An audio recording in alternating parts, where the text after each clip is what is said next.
जंगल में बरसात का मौसम चल रहा था।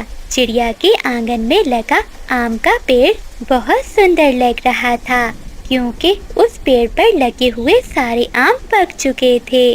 मामा, अगर ऐसे ही बारिश होती रही तो हमारे पेड़ के सारे आम खराब हो जाएंगे। नहीं मीना बेटी, मैं ये सारे पके हुए आम तोड़कर पक्षियों में बेच आऊंगी। फिर मानो चिड़िया अपने पेड़ से आम तोड़ती है। वो एक टोकरी भरकर अपना छाता लिए थोड़ी दूर पक्षियों के घरों के पास जाकर एक पेड़ के नीचे बैठ जाती है। आम लो मीठे मीठे रसीले आम लो। कबूतर, कबूतरी और बुलबुल सभी मीठे मीठे आम खाते हैं और चिड़िया की खूब कमाई होती है।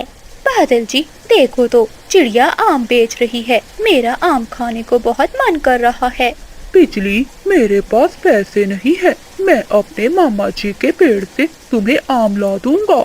अच्छा, पैसे नहीं है तो मैं चिड़िया से झूठ बोलकर आम तो खा ही लूंगी। फिर बिजली का भी बारिश में ही चिड़िया के पास जाती है। चिड़िया चिड़िया, मुझे चिंकी तोती ने भेजा है। वो तुमसे आम मांग रही है। वो कहती है कि पैसे मैं शाम को दे दूंगी। ठीक है बिजली, तुम ये आम ले जाओ और तोती को दे दो। मैं तोती बहन से पैसे ले लूंगी। फिर बिजली का भी चिड़िया से आम लेती है और थोड़ी दूर जाकर एक पेड़ पर बैठकर वो आम खाने लगती है। आज मानो चिड़िया के सारे आम बिक गए थे। चिड़िया खुशी खुशी अपनी टोकरी और छाता लेकर अपने घर की ओर जाती है। तोती भी अपने घर के बाहर बैठी हुई थी।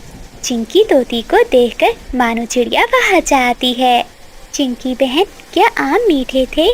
आम? कौन से आम? जो आपने बिजली कपी से मंगवाई थे।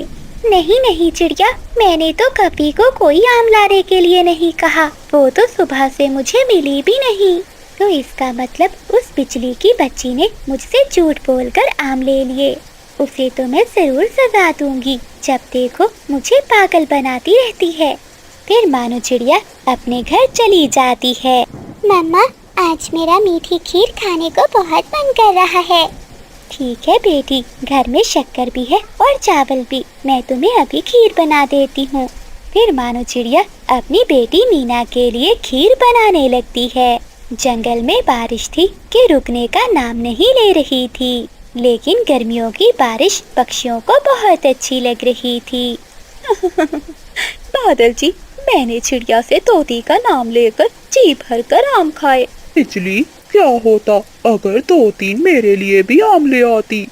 तुम चिंता नहीं करो, कल ले आऊंगी। हमारे घर कौन सा दाना है। अब कल भी तो किसी न किसी तरह पेट तो भरना है ना। दूसरे दिन मानो चिड़िया फिर से अपने आम के पेड़ से आम तोड़ती है, लेकिन आज मानो चिड़िया पास झाड़ियों में से पीले रंग के कड़वे फल भी तोड़ती है। मम्मा, इस झाड़ियों के फल तो बहुत कड़वे हैं। ये आप क्यों तोड़ रही हैं? मीना बेटी, आप मेरे साथ चलो, आज बहुत मजा आने वाला है। मानो चिड़िया अपनी बेटी को लेकर आज फिर उसी पेड़ के नीचे जाकर बैठ जाती है। आम, मीठे मीठे रसीले आम लो। बादल, चिड़िया आ गई है, तैयार हो जाओ आज मीठे मीठे आम खाने के लिए। आज उस चिड़िया से कबूतर का नाम लेना, ऐसा ना हो कि चिड़िया को पता चल जाए। फिर बिजली का भी अपने घर से निकलती है और मानो चिड़िया के पास जाती है। चिड़िया बहन, मैं आ रही थी कि कबूतर अपने घर के बाहर बैठा हुआ था। हाँ, कबूतर जरूर आम मांग रहा होगा। हाँ चिड़िया बहन, तो और क्या। उसने मुझसे कहा, ये मेरी चिड़िया बहन से आम ला दो, पैसे मैं कल दे दूंगा। ठीक है बिजली बहन, तुम ये पके हुए मीठे मीठे आम ले जाओ। बिजली का भी खुशी खुशी चिड़िया से वो कड़वे फल आम समझकर ले जाती है और थोड़ी दूर जाकर उन्हें खाने लगती है।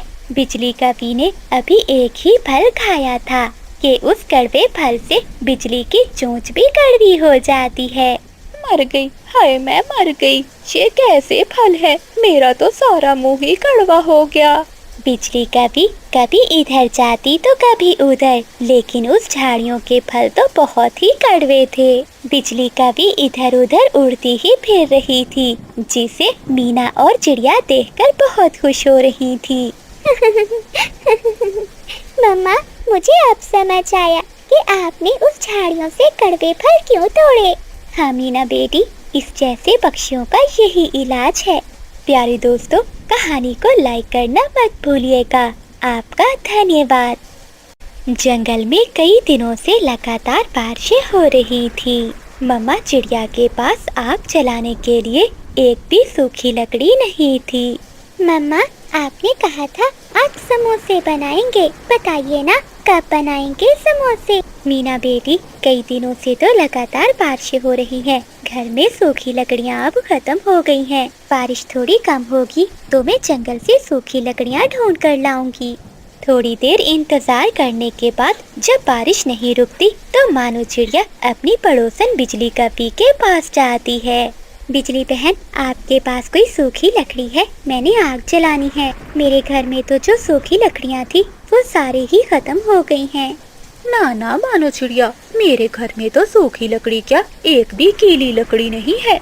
मैं भी कब से बादल को कह रही हूँ, मगर वो है कि मेरी बात ही नहीं सुनता। जाओ जाओ, सुन ली तेरी बात, बेकारी कभी कहीं की। गुस्से में बिजली कभी वापिस चली जाती है। क्या बना बिजली? क्या दाना दे दिया कबूतर ने? अंधे हो क्या? अगर दाना होता तो मेरे पास होता, मैंने कौन सा खा लिया है। उस गंदी आंखों वाले ने बहुत बेइज्जती की है मेरी। तो ठीक है बिजली, मैं चिड़िया के पास जाता हूँ। फिर बादल कौवा अपने घर से निकलता है और वो चिड़िया के घर जाता है। वो घर के दरवाजे पर दस्तक देता है।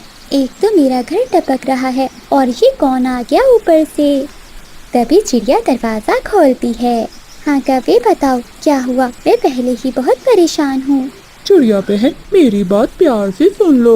कौवे, मेरा घर पहले ही टपक रहा है, मुझे अपने घर की मरम्मत भी करनी है। बताओ क्या काम है? चिड़िया बहन, मैं पीपल का पत्ता लाता हूँ और तुम्हारे घर की छत की मरम्मत कर देता हूँ, लेकिन बदले में तुम्हें मेरा एक काम करना होगा। बताओ बताओ क्या काम है? मुझे खाने के लिए दाना दे देना। ठीक है, दाना तो मैं तुम्हें दे दूंगी, लेकिन बाद में। पहले मेरे घर को ठीक करके दो। ठीक है चिड़िया, मैं अभी जाता हूँ और पेड़ के बड़े बड़े पत्ते लाता हूँ। फिर बादल कौवा जल्दी से उड़ता है और वो घने जंगल की ओर जाता है। कौवा पीपल के पेड़ पर जाता है और कुछ पत्ते तोड़ लेता है। इस पापी पेड़ की खातिर मुझे क्या क्या करना पड़ता है। ऐसे काम करने से तो मेरी भूख और भी बढ़ गई है। फिर बादल कौवा पीपल के पत्ते लेकर चिड़िया के घर की ओर जाता है और चिड़िया के घर की छत पर बैठकर पीपल के पत्ते अच्छे से लगा देता है। ये तो कमाल हो गया, मेरे घर की छत ठीक हो गई। ऐसा कहते हुए चिड़िया घर से बाहर आती है। चिड़िया बहन, बताओ छत ठीक हुई कि नहीं? बादल भैया, तुमने तो कमाल कर दिया, मेरे घर की छत तो ठीक हो गई है। आओ मैं तुम्हें दाना देती हूँ। फिर चिड़िया बादल कौवे को अपने घर के अंदर ले जाती है। बादल भैया, मेरे पास दाना तो नहीं है, लेकिन ये एक पका हुआ आम है, तुम ये मीठा आम ले जाओ। कौवा खुश हो जाता है और वो आम लेकर वहाँ से चला जाता है। आधे रास्ते में जाकर बादल कौवा एक पेड़ पर बैठ जाता है। अगर मैं ये आम घर ले गया तो बिजली खा जाएगी और मैं भूखे का भूखा ही रह जाऊंगा। मैं ऐसा करता हूँ कि ये आम खा लेता हूँ। फिर कौवा वहीं बैठकर आम खाने लगता है।